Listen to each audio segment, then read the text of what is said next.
Lacan, nous et le réel, 99e séance. Vous écoutez? Oui, mais est-ce que vous y attrapez un petit quelque chose qui ressemble à du réel? Dans la difficile tâche de vous faire entendre ce soir, disons, quelque chose. On entend? On n'entend pas. Et comme ça, entend-on. Ça va? Nous en sommes restés à peu de choses près à cette notion de manque dans l'autre qui était représentée par le signifiant phallus. Alors de là, nous allons tenter maintenant un petit passage délicat entre la manière dont Freud lit les choses, c'est-à-dire notamment par rapport à psychologie des masses et analyse du moi, et son fameux chapitre, le 8 je crois, où il parle des identifications. Parce que nous avons l'habitude, en tout cas dans le langage courant, de considérer l'identification comme une identification à, c'est-à-dire un mode plus ou moins réussi de ressemblance. Et pour Lacan, eh bien, l'identification, ce n'est pas tellement une identification à, mais plutôt, bien plutôt, de mettre à jour l'identification de signifiants. Ce en quoi, donc, il distingue l'identification imaginaire et l'identification symbolique qui l'intéresse lui. Et là, nous allons voir à quel point c'est riche de conséquences, puisque ce n'est rien moins que la naissance du signifiant et la naissance du sujet lui-même, puisque vous le savez que pour la psychanalyse, le sujet n'est qu'un effet du signifiant. Revenons donc sur les identifications telles que les présente Freud. Il en repère 3, bien sûr. Vous savez que l'enseignement psychanalytique est toujours marqué par ce chiffre-là, 3. Et ce 3 signifiant bien sûr le 1 impossible, puisque le 3 est un retour au 1 qui inclut le réel. Et vous savez qu'il y a 3 1 dans la psychanalyse. Le 1 de l'unification, c'est-à-dire c'est le un tout, faire un avec l'autre,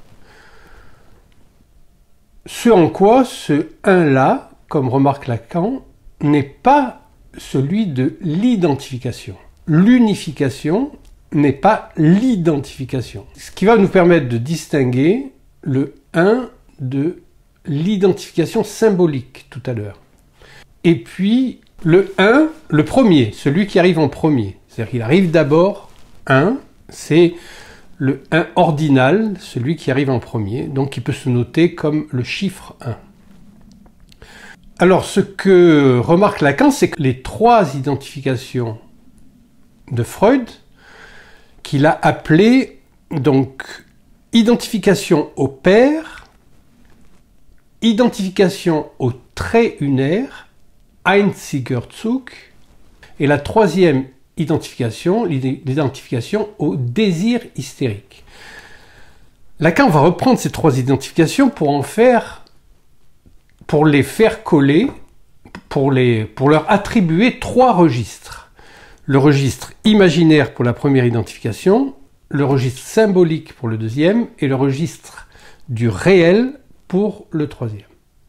Alors l'identification au père, on peut l'entendre, l'identification au P-E-R-E, dans l'équivoque lacanienne, c'est la première, pas dans la mesure où justement cette identification imaginaire est celle du père, c'est-à-dire on ne s'identifie pas On n'identifie pas encore le père, sauf comme manquant, là, puisque dans la petite phénoménologie que nous avons mise en place ensemble, je vous rappelle que l'enfant essaye de se voir dans le regard de la mère et qui ne s'y trouve pas.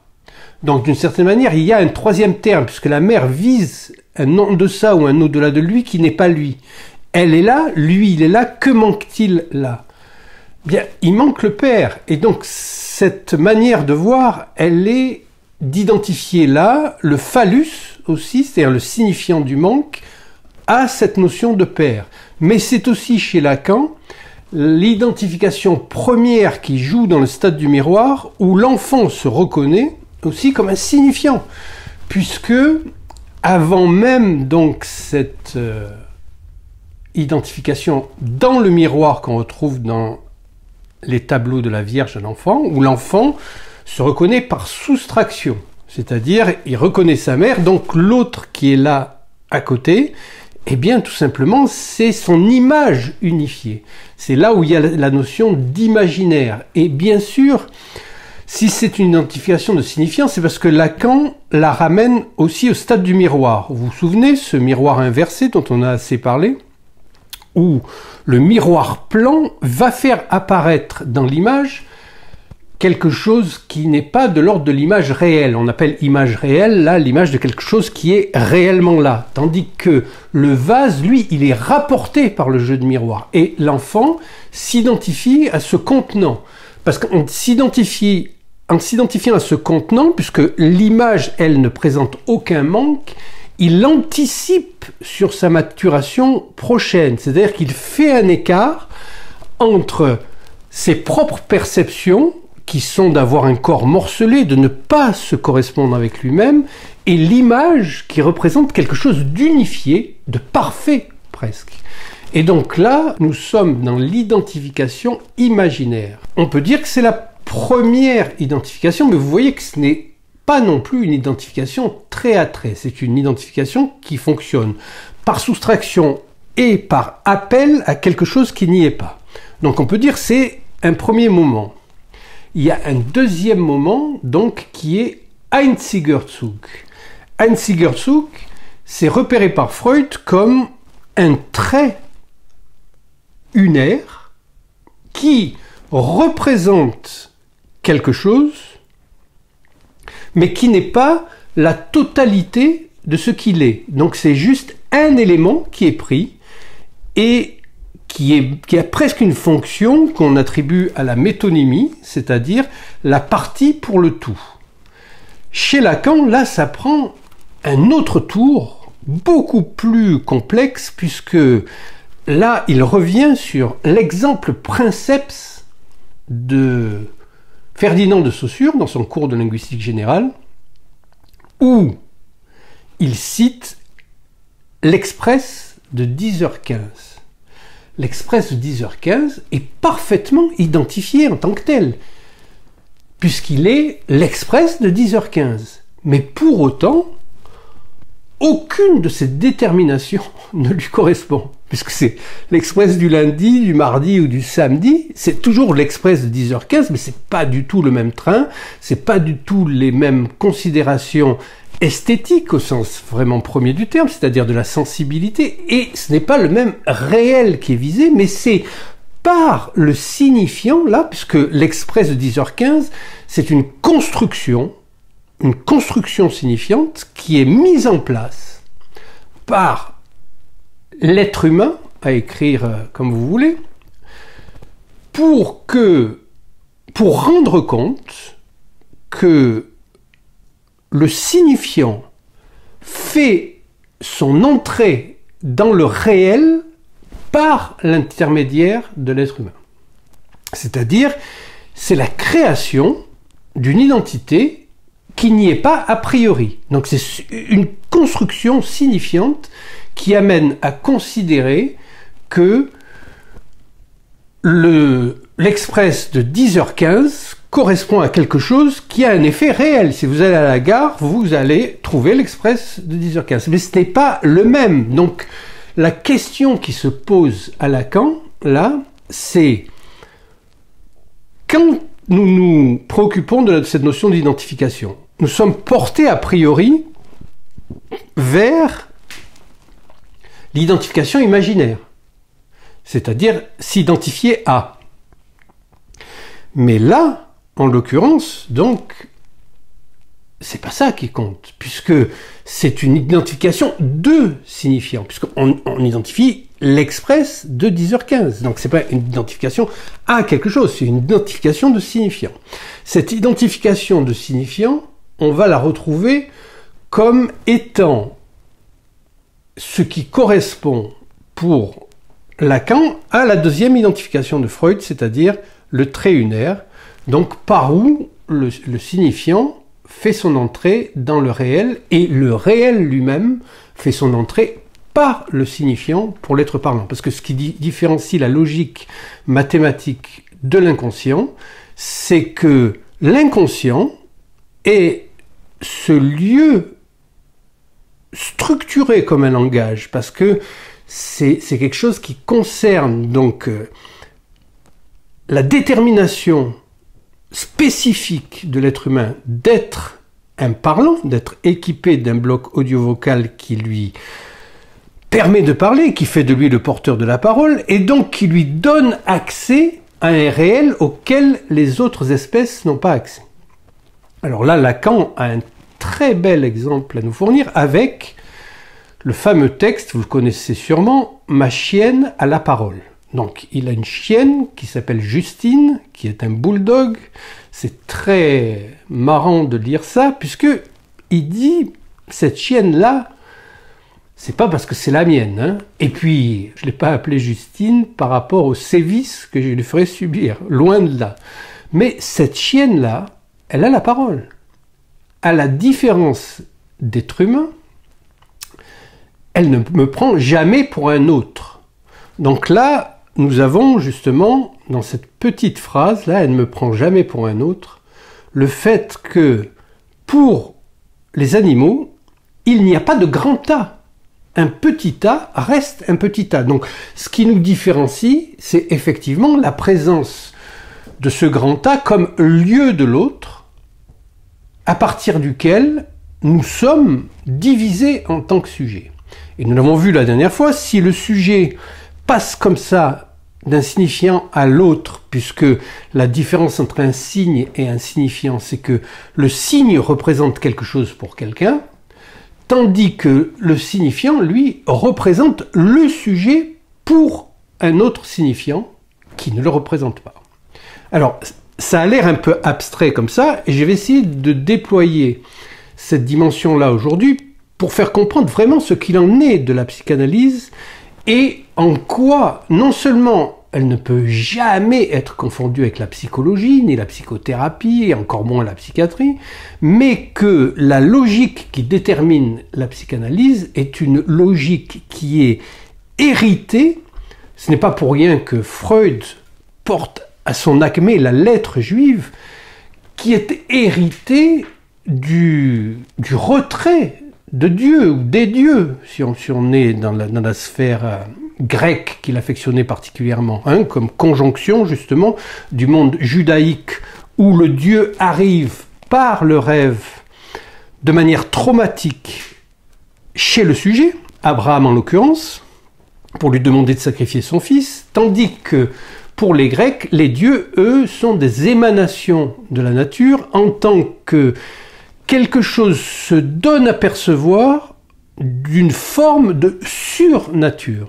Et cette surnature, ce n'est rien d'autre que pour le sujet humain, ce que son système langagier lui fait plaquer sur la nature. Donc c'est ça la surnature qu'ont exploré les Grecs avec une divergence, on le voit, entre le monde judaïque et le monde grec, et Freud représente par son recours au mythe, notamment au mythe d'Oedipe, à la réconciliation possible entre ce qu'on appelle un peu rapidement la nature et la culture. Parce que la nature en tant que telle, comme on vient de le voir avec cette histoire de projection d'un être parlant sur la nature, elle n'existe pas vraiment, puisqu'il y a toujours une interpolation qui vient du sujet lui-même qui regarde la nature et qui y plaque quelque chose. Alors, Lacan dira qu'on s'en sortirait mieux en passant de ce binarisme qui n'existe pas vraiment et en y incluant un troisième terme qui est à l'occasion la société. Et la société, bien que ce soit un signifiant vide qui ne signifie rien, il permet une médiation entre la nature et la culture.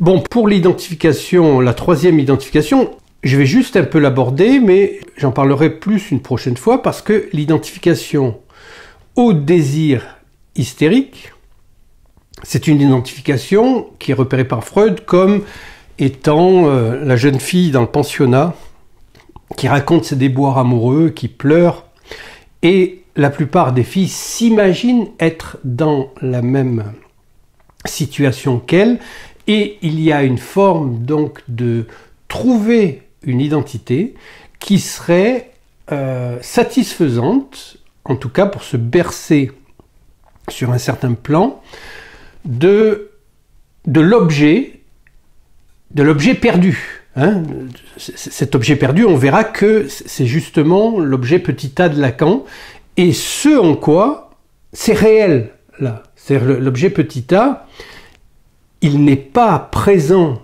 dans le miroir, justement parce qu'il est réel. Hein. Il est réel, ça veut dire que c'est la part du sujet qui est posée devant lui, comme étant ce qu'il doit rejoindre. Donc c'est ce qu'il y a de plus réel, l'identification hystérique, mais sans passer par l'identification au trait unaire, c'est-à-dire l'identification du symbole, du signifiant, du symbolique, c'est impossible d'accéder à cette dimension-là de l'objet petit a. C'est pour ça qu'il faut autant de temps pour apprendre cette notion d'objet petit a et commencer à en cerner les contours inexistants, puisque il faut passer uniquement par le symbolique, c'est impossible d'en nommer un contour exact, sauf à y entendre dans le propos, justement, une délinéation qui concerne la venue des signifiants et qui masque toujours que le sujet se cherche lui-même sous la forme d'un objet. Alors, si je prends l'exemple de la jeune fille dans la pension qui a un déboire amoureux et qui, la nuit, pleure dans son lit et que la plupart des jeunes filles s'identifient. Ça peut être considéré comme un transfert, mais c'est justement ce qui compte là, c'est le passage du transfert, c'est-à-dire une forme d'amour identificatoire au sujet, mais la véritable identification ne porte pas sur celle qui a perdu, mais sur l'objet perdu. Et c'est ça l'objet petit a. C'est-à-dire que ce qui est perdu pour nous, c'est l'objet, étant donné que notre appareil psychique, lui, fonctionne tout seul en permanence. C'est-à-dire que principe de plaisir et principe de réalité gouvernent notre énergie psychique, et donc l'objet qui apparaît là est toujours comme un intrus. Freud dit l'objet naît dans la haine. Donc ça nous force, comme on l'a déjà vu, que la haine est l'enveloppe formelle de l'amour. La haine, c'est l'amour impossible. Or, l'amour possible, c'est celui qui peut être pris en compte par le système psychique. Donc, l'objet apparaît toujours comme un intrus. Et l'identification à l'objet, c'est l'identification à l'objet petit a. C'est-à-dire l'objet en tant qu'il est réel, de ne pas pouvoir être imaginé ni symbolisé. C'est là où une identification à l'objet réel. À l'objet, virgule, en tant que réel. Bon, je reconnais que c'est pas facile, mais le coin de l'identification, c'est commencer par identification imaginaire, identification symbolique, identification réelle, c'est vraiment une sorte d'articulation très subtile que Freud ne peut mettre en place qu'à partir d'une lecture de la psychologie des foules de Le Bon, qui lui n'est pas un type très intelligent, mais Freud, la lecture qu'il en fait est magnifique et remarquable, puisqu'elle elle est marquée du sceau de la pertinence symbolique, la pertinence qu'il donne à ce qui se passe dans une identification, dans une foule, avec l'armée, l'église, etc. Il y met les affects, c'est très logique, c'est magnifique. Et ensuite, la reprise, c'est-à-dire la relecture qu'en fait Lacan, avec ce que lui a mis à jour à partir de sa lecture de Saussure, et évidemment d'avoir trouvé les 3 registres de l'expérience humaine, imaginaire, symbolique et réel, là ça devient lumineux, puisque ce qui nous permet justement de comprendre comment cette notion de transfert ne peut pas être saisie sans, bien que nous l'ayons exploré avec le banquet de Platon, puis toutes les considérations qu'on a eues sur le transfert, sans ces notions d'identification et la trinité imaginaire symbolique réelle qui permet de comprendre où se joue l'identification princeps, qui est celle qui est médiane, qui est celle du trait unaire. Parce que c'est une logique de rétroaction. Le réel ne peut être perçu qu'après coup. Nous sommes obligés, ça c'est très hegelien aussi, c'est-à-dire que Hegel montre que nous sommes obligés de nous tromper pour découvrir qu'il y a une vérité. Ça ne se passe pas dans un sens chronologique plat tel que l'entendent les universitaires où il y a ça. On a vu, c'est une logique psychique. La logique psychique est une logique qui est circulaire. C'est la répétition, l'automatisme de répétition. Et Lacan dit, nous tournons toujours autour du même trou, du réel. Depuis Cro-Magnon, il n'y a eu aucun progrès. Voilà. Les progrès technologiques, tout ça, c'est pas des progrès. C'est des progrès technologiques. Le progrès ne peut être que symbolique. Donc, il s'agit d'abord de se confronter à l'impasse logique pour en saisir la logique. Donc on se heurte à l'impasse d'amour avant de saisir ce qu'il peut en être de l'amour. C'est pour ça que j'ai parlé de Freud et de son héritage juif, de la lettre. Parce que la lettre, c'est à partir de là que nous pouvons nous saisir de cette notion d'identification au trait unaire. Alors ce trait unaire, nous nous arrêtons sur le 1, comme nous l'avons vu, c'est-à-dire un élément. Et si nous refaisons de nouveau un retour sur le cours de Ferdinand de Saussure, et sa fameuse phrase, je ne la sais pas par cœur, mais dans la langue il n'y a que des différences, le plan du signifiant est marqué exclusivement par une différence. C'est-à-dire bois se définit par rapport à poids, par rapport à voix, par rapport à loi. Et donc c'est toujours ces jeux de différence. C'est ces jeux de différence-là qui vont faire, disons, la matérialité sonore de la langue présuppose un 1. Ce 1-là, qui se retrouve dans le phonème, c'est comment un phonème se différencie d'un autre phonème. Раз, два, три, четыре, пять. Раз, два, три, четыре, пять. Раз, два, три, четыре, пять, шесть. Mais ce 1, ce n'est que la marque d'une différence. C'est ça qui est complexe à saisir, c'est-à-dire que ça ne représente pas quelque chose pour quelqu'un, comme le signe, mais c'est juste la marque de différence qui dit que entre poids et bois, par exemple, il y a deux signifiants. Ils se différencient uniquement par leur différence. Donc ce qui compte pour Lacan, ce n'est pas tant la ressemblance, s'identifier à l'identification imaginaire, qui elle est plutôt basique et concerne le premier moment du stade du miroir, même si c'est assez complexe si nous voulons l'étudier en détail, puisque il s'agit de s'illusionner pour entrer dans le monde, mais tout de suite après, dans la deuxième identification, dans ce jeu des différences avec l'identification de signifiants, eh bien là, nous rentrons dans une différenciation infinie qui va signifier pour chacun la singularité absolue de son sujet, mais pas sur un mode imaginaire, exclusivement sur un mode symbolique, qui est le mode du signifiant. Et donc le signifiant, c'est pour ça que je fais aussi appel à la notion de Dieu et d'abandon de Dieu, du retrait des dieux de la Grèce antique, comme de l'inaccessibilité du Jéhovah juif, cette manière qu'il a de conclure un contrat avec son peuple, qui est un engagement symbolique. Ça veut dire, ça se passe exclusivement au niveau des signifiants. C'est d'apprendre à lire. Pour ça que les Juifs vont partir de la Bible, l'Ancien Testament, pour épuiser le sens de la lecture à force de lire et d'éroder les signifiants jusqu'à saisir, même si ce n'est pas consciemment, une forme d'abstraction qui justement donne la lettre. Alors vous voyez l'alphabet hébraïque ancien, eh bien c'est déjà le fruit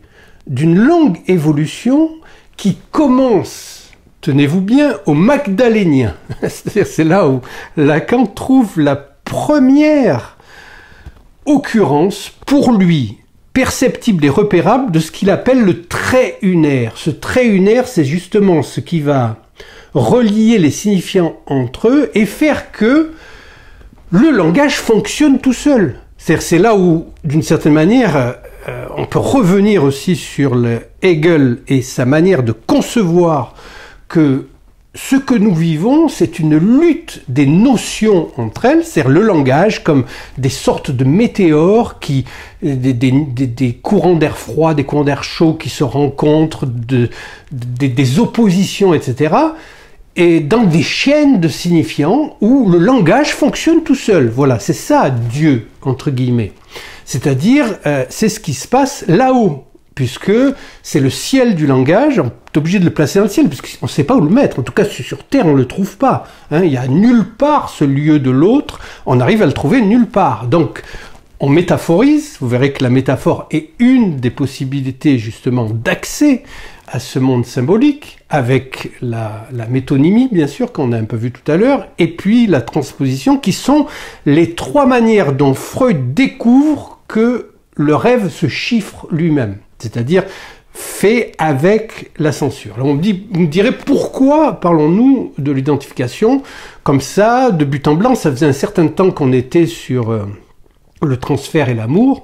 Eh bien parce que le transfert et la résistance sont les deux seuls leviers auxquels l'analyste a accès et avec lesquels il doit se familiariser pour pratiquer son art de la psychanalyse. C'est-à-dire faire en sorte que, pour l'analysant, le fait de laisser tomber ces identifications imaginaires pour saisir à quel point ce qui se passe dans son destin est déjà joué dans le jeu des signifiants entre eux, comme on l'a vu avec poids et bois, etc. Puis ça, c'est l'exemple simplissime, mais ça devient très complexe, puisque la langue se complexifie elle-même, puis ces notions s'articulent entre elles, etc. On peut dire que, à l'image du chiffre pi, ou dans la suite infinie des chiffres pi, vous pouvez tout trouver jusqu'à votre numéro de sécurité sociale ou je ne sais pas quoi dans la suite de chiffres, puisque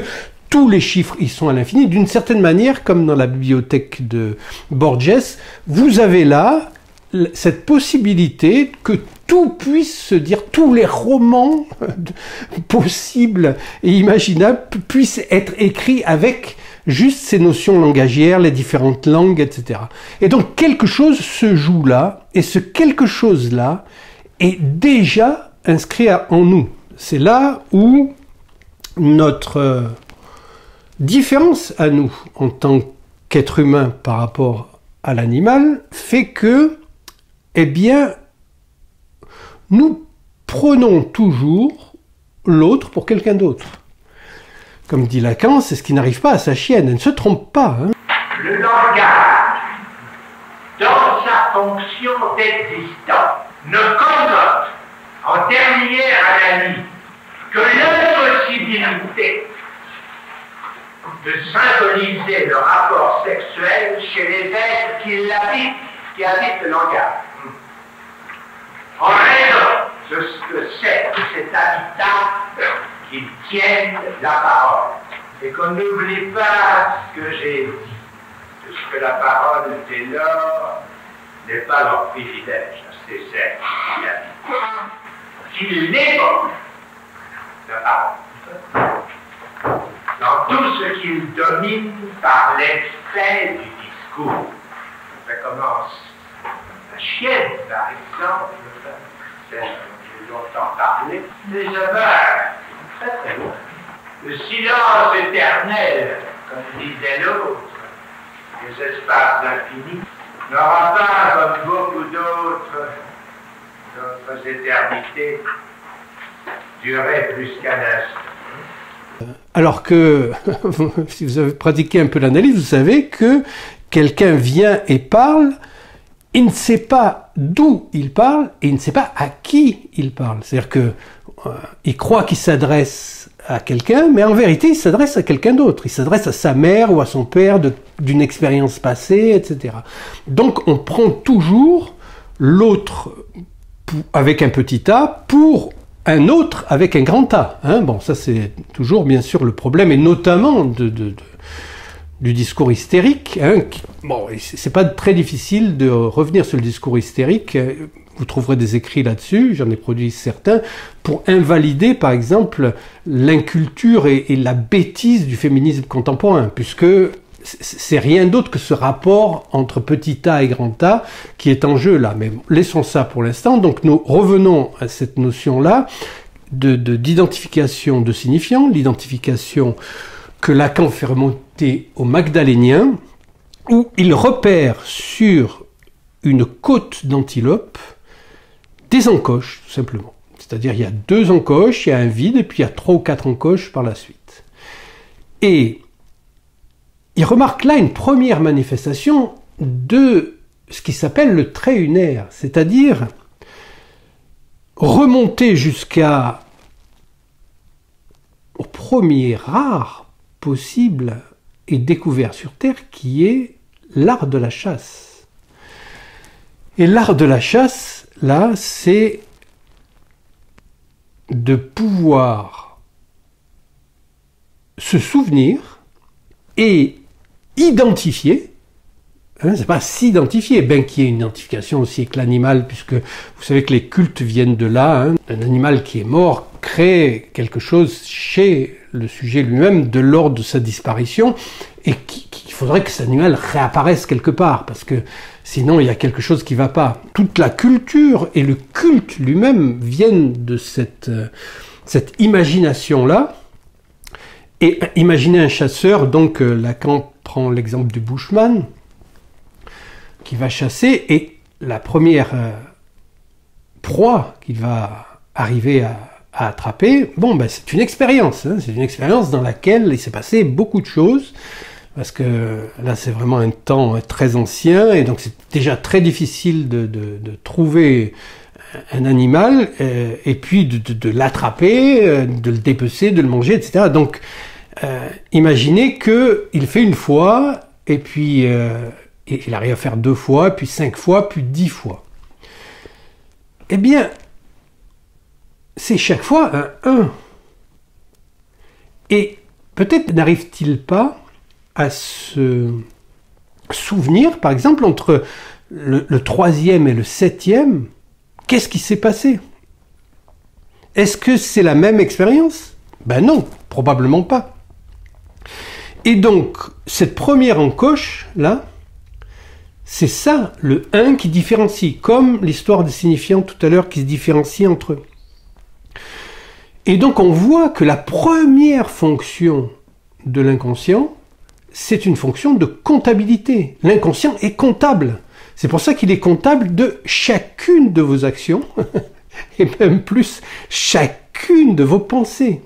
L'inconscient tient une comptabilité très précise de tout ce que nous faisons, puisqu'il est lié à ce jeu des signifiants qui, pour être décroché de nous, puisque on le place au ciel d'une certaine manière, dans la chaîne des signifiants, n'en est pas moins avec des effets de réel sur nous. Donc comment c'est possible ça? Comment c'est possible que le sujet, tel qu'on l'entend de manière, disons, laxiste, courante, hein, en confondant le sujet et l'individu, parce que ce n'est pas du tout la même chose, et surtout en psychanalyse. Mais je dirais même, c'est là où la psychanalyse se différencie radicalement de la philosophie, puisque le sujet philosophique n'est pas le sujet de la psychanalyse. Seule la psychanalyse met en scène un sujet qui est issu de la chaîne signifiante. Qu'est-ce que c'est que grand A? Si l'acte sexuel est ce qu'on nous enseigne comme signifiant, c'est la même. Nous allons lui donner, parce que nous en retrouvons dans la pensée analytique elle-même, partout la trace, tout ce que ce terme signifiant de la mère entraîne avec lui de pensée, de fusion, de falsification de l'unité en tant qu'elle nous intéresse seulement, à savoir de l'unité comptable, de passage de cette unité comptable à l'unité unifiante. Nous allons lui donner la valeur 1. Qu'est-ce que veut dire la valeur 1 comme unité unifiante? Nous sommes dans le signifiant et ses conséquences sur la pensée. La mère, comme sujet, c'est la pensée de l'un du couple. Ils seront tous les deux une seule chair. C'est une pensée de l'ordre du grand A maternel. C'est pour ça que Lacan, dans le travail qu'il fait sur cette identification de signifiant, il ne fait pas retour sur Platon, mais sur Descartes. Descartes et son fameux cogito, je pense, donc je suis. Pour Lacan, ce qui est la question qui se pose, c'est qu'est-ce que ça veut dire d'être le même? Est-ce que le premier je est le même que le second je? Je pense à quoi? D'abord, le fait de dire « je pense », aujourd'hui tout le monde dit « je pense, donc je suis ». Mais sauf que chez Descartes, ça vient d'un long processus de pensée. Et là, il arrive et il dit « je pense ». Donc, je suis. Vous lisez quoi? Descartes. Descartes de quoi?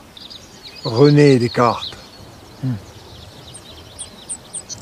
Descartes, c'est lui qui a dit « je pense, donc je suis », hein? Et je suis quoi? Pardon? Il a dit « je pense, donc je suis ». Je suis quoi? C'est pas fini la phrase, non? Et il manque quelque chose après « je suis ». Non, il manque rien. C'est le principe fondamental épistémologique du cartésianisme. Ce « donc je suis », là, eh bien, c'est ce qui pose problème pour Lacan. Parce qu'il dit, mais quand je dis « mon grand-père est mon grand-père », qu'est-ce que ça veut dire? Je vois très bien que le premier grand-père, que je peux définir comme celui qui, selon l'état civil, est le géniteur de mon père, et qui me considère comme son petit-fils, est mon grand-père, cet être peut-être autoritaire ou débonnaire ou je ne sais quoi, etc. Donc on voit que les deux signifiants ne signifient pas la même chose. Donc qu'est-ce que ça veut dire dans ces conditions-là, être le même? Bon, bien sûr, là, vous le savez, c'est vraiment un des points clés chez Hegel qui, lui, considère que A égale A est une absurdité. Bien sûr, sauf pour les mathématiques, parce que si dans les mathématiques on n'a pas cette A égale A, eh bien les mathématiques disparaissent, puisque ça va être une identification, on le voit, la mathématique est une manière de promouvoir et de transmettre une certaine abstraction du savoir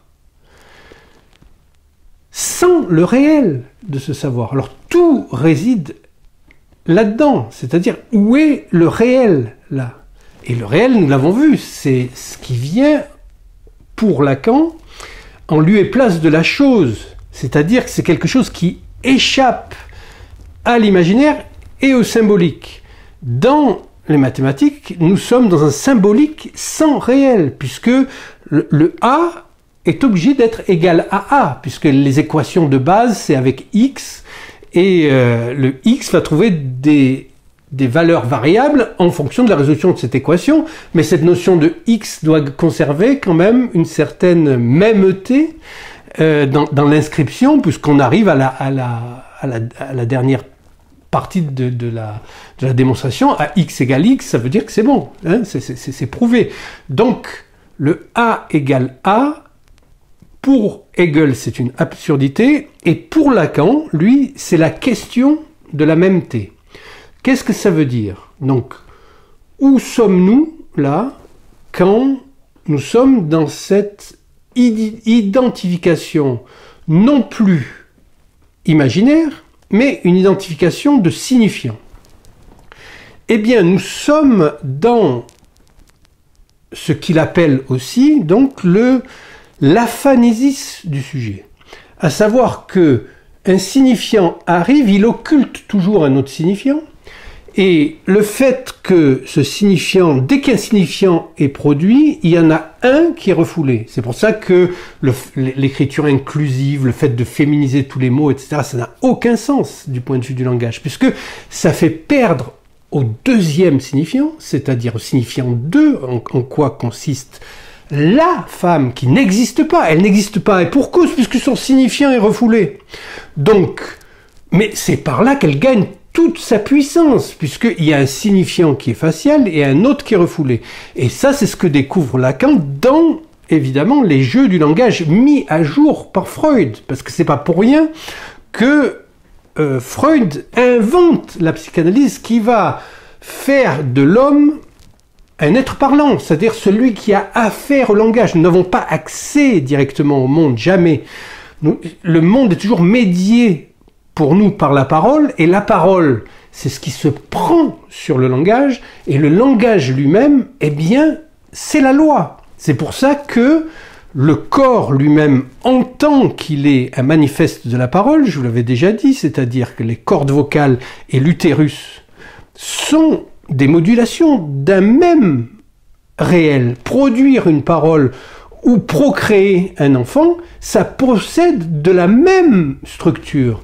Donc, les femmes sont celles qui savent, d'une certaine manière, ayant accès à cette jouissance autre dont parle Lacan, c'est-à-dire la jouissance du rien, la jouissance du silence, qui fait en sorte qu'elles ont un utérus, elles, qui leur permet de parler un enfant, de faire un enfant, c'est parler un enfant. Les hommes, eux, alors les femmes le savent, mais bien sûr, elles ne peuvent pas le dire, puisqu'elles elles sont capables de faire un enfant, c'est-à-dire un dire hyper complexe.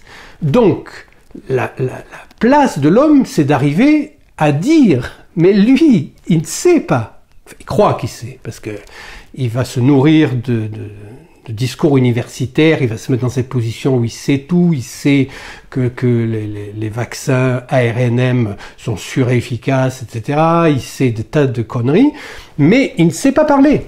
Donc, il a besoin d'une femme qui a besoin d'un homme pour parler, et donc là, il y a une possibilité d'amour, c'est à proprement parler le transfert, hein, bien sûr, puisque ce qu'elle sait, elle ne peut pas dire, lui, il doit le dire en acceptant de ne savoir rien.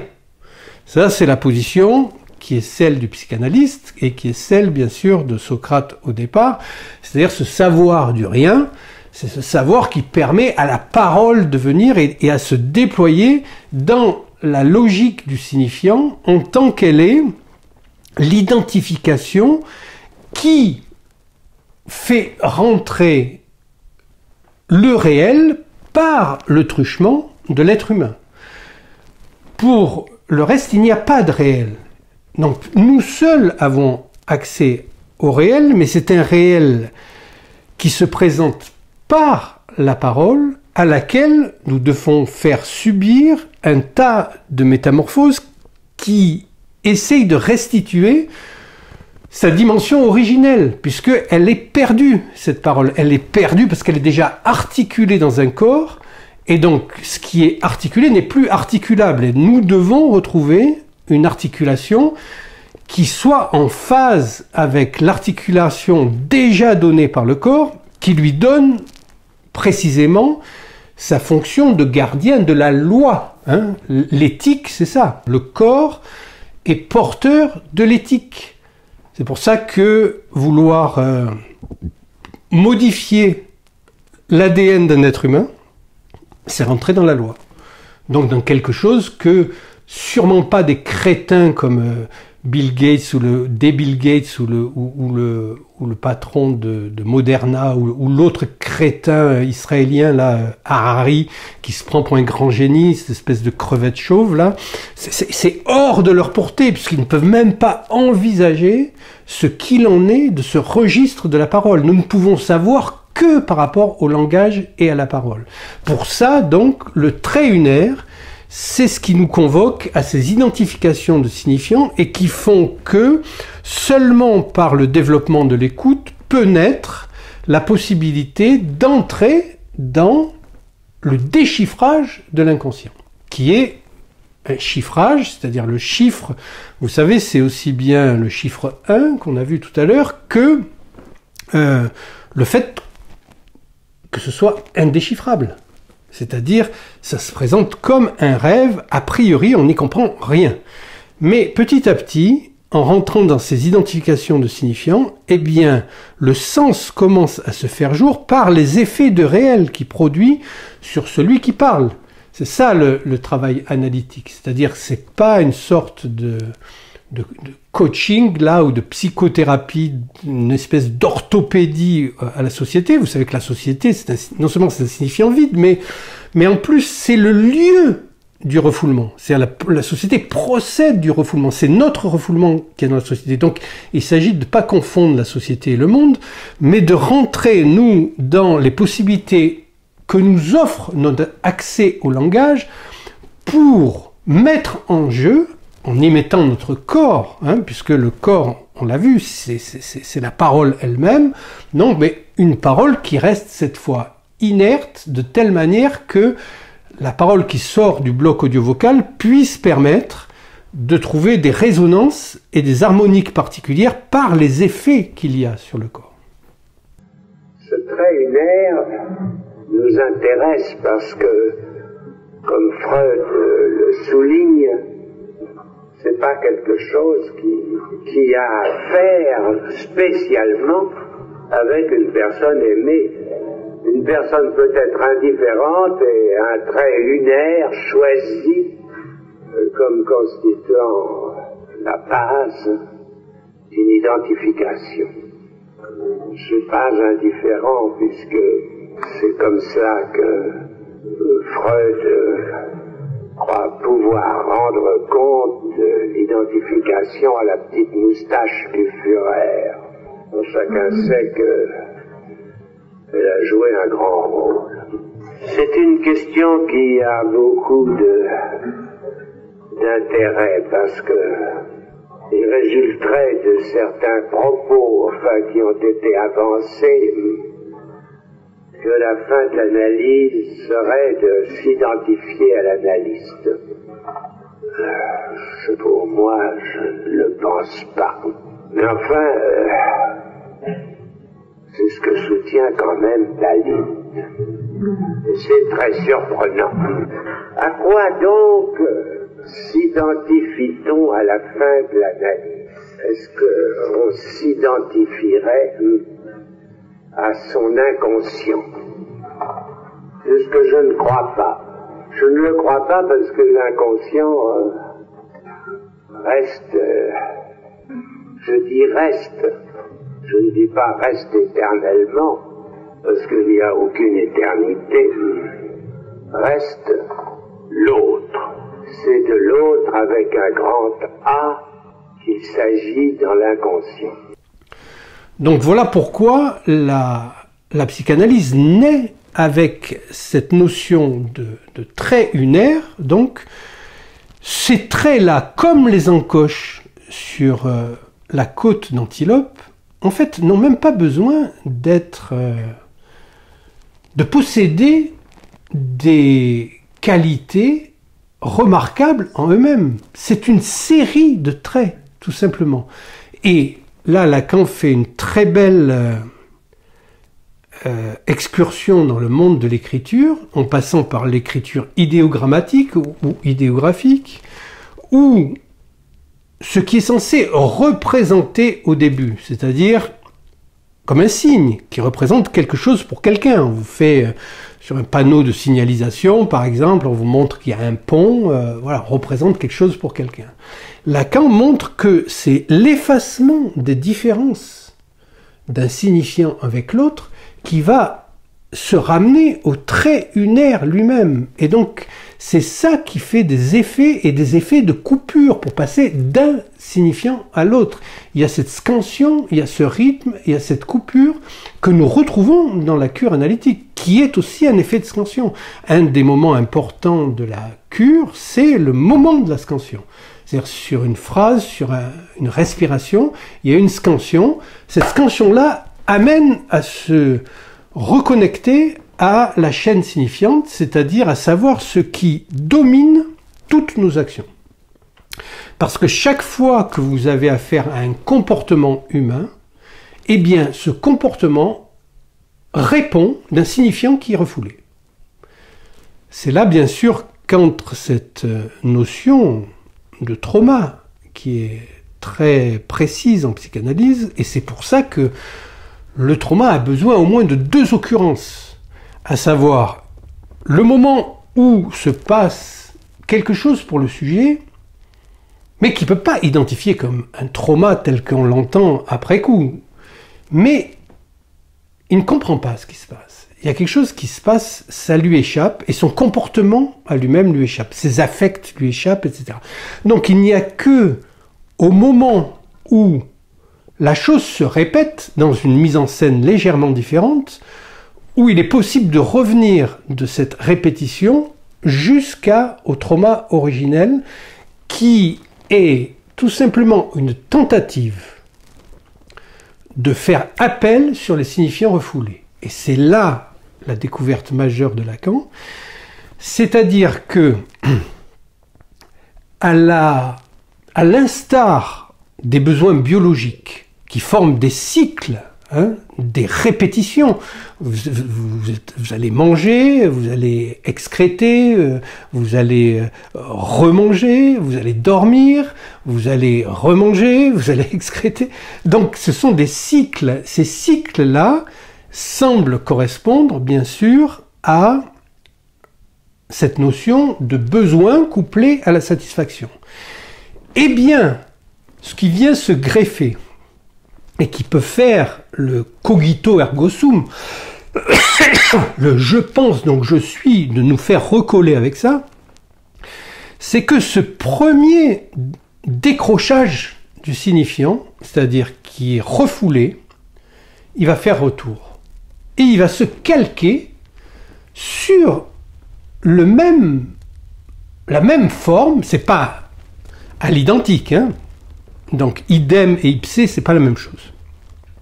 Mais il va revenir, et ce qu'on va appeler en psychanalyse, donc, l'automatisme de répétition, c'est que les signifiants eux-mêmes, en fait, semblent se calquer, et c'est là la connexion entre les deux jeux, le je pense donc je suis, celui qui joue sur la chaîne des signifiants, se calque lui-même sur un automatisme de répétition. Et donc, cette manière-là de revenir, de faire retour, c'est ce qui permet justement au sujet de ne pas oublier que tous ces comportements sont en correspondance avec des signifiants refoulés, et ce à quoi, bien sûr, sert la cure analytique, c'est de mettre à jour ces signifiants refoulés, de telle manière que, dans une équivoque signifiante, parce que c'est la seule voie, la psychanalyse n'est pas une herméneutique,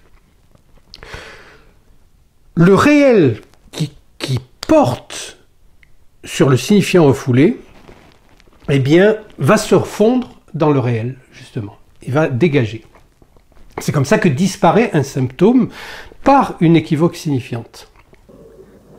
Une idée, ça a un corps, c'est le mot qui la représente. Et le mot a une propriété tout à fait curieuse, c'est qu'il fait la chose. J'aimerais équivoquer et écrire ça.